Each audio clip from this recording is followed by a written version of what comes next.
The unboxing experience reflects the WANBO Cube One's modern and refined character. The packaging is compact and well organized, with the projector securely positioned and presented as the centerpiece of the experience. As soon as I lifted the Cube One from the box, its lightweight construction and soft-touch exterior immediately stood out, conveying a sense of modern design rather than utilitarian hardware.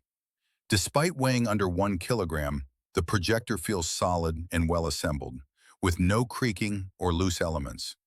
Everything about the initial interaction suggests a product designed to be handled frequently, moved effortlessly, and integrated seamlessly into daily life.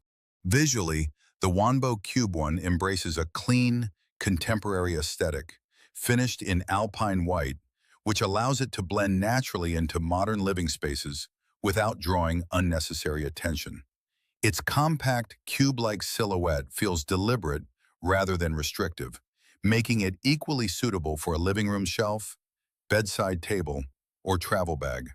The standout design element is undoubtedly the 360-degree gimbal base, which allows the projection module to rotate smoothly in virtually any direction, including upward toward the ceiling. In daily use, this flexibility completely changes how and where the projector can be used, enabling comfortable viewing from a bed, sofa, or unconventional placement without requiring additional mounts or stands. The gimbal feels sturdy and well damped, holding its position reliably once adjusted.